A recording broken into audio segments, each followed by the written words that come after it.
Ça a été des moments de fou rire parce qu'on a fouillé très souvent dans la boue. Et après, quand on a vu les premières têtes de pieux apparaître et les premiers madriers des aménagements de berges, là on rigolait moins, mais on se rend compte de la merveille qu'on a trouvée.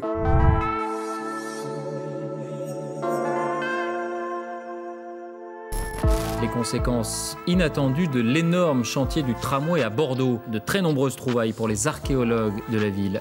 À 150 mètres de la berge actuelle, ils viennent tout juste de mettre au jour le cœur du port médiéval. Voici donc, enfouis depuis plus de 5 siècles, les quais en bois du Moyen-Âge.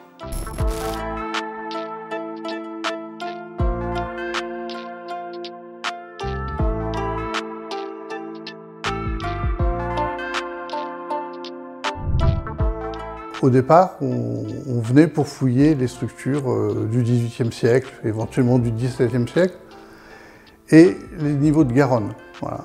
Sauf qu'entre deux, ils ont changé l'emplacement des parkings et on a eu la chance de tomber sur les aménagements de berges, aussi bien du Moyen-Âge que de l'Antiquité.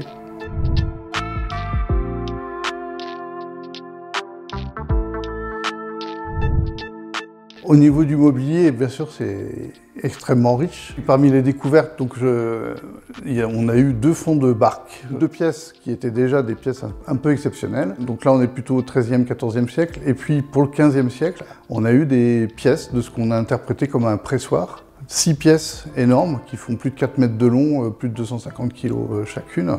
On sait que le raisin était amené à Bordeaux sur les quais pour être pressé sur place. Donc on pense que pour gagner de la place, ils ont créé cette machine dont on n'a pas d'autres exemples ailleurs.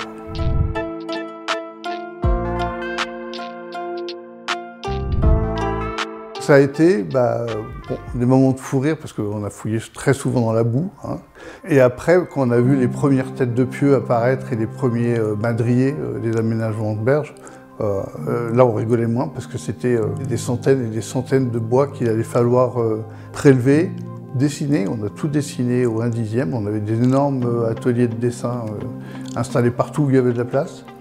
Il fallait les arroser en permanence. On avait des tissus colorés dans tous les sens. C'est après, en fait. C'est au moment où on fait ce qu'on appelle les post-fouilles, donc les études, où on se rend compte de la merveille qu'on a trouvée, quoi. Des choses qu'on voit quasiment jamais, des fouilles en contexte fluvial avec du bateau préservé, des choses qui, nous émerveillent.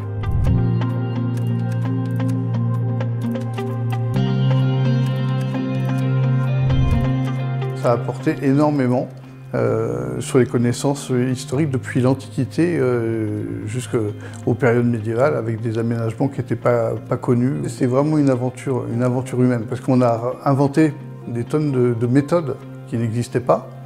La manière de préserver les bois, un gros article dans Archéonautica avec l'intégralité des pièces de bateaux publiées.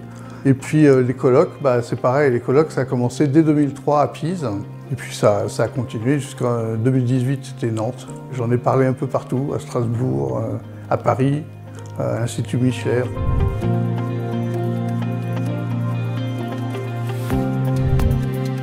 Pour le public, oui, c'était aussi une énorme découverte. On avait aménagé des grands panneaux sur lesquels on donnait assez régulièrement les dernières avancées avec des photos, des plans. On sentait que vraiment ça passionnait les gens, ils voulaient comprendre. Souvent ils venaient juste pour voir le chantier de construction du parking, puis quand ils découvraient qu'il y avait les archéologues, alors là ils partaient plus, quoi.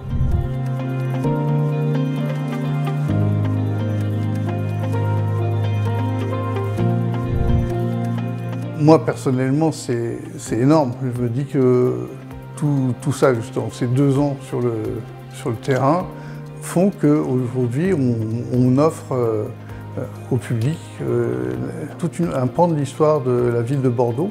C'est des chantiers tellement énormes qu'on n'a jamais fini de restituer au public tout ce qu'on a trouvé.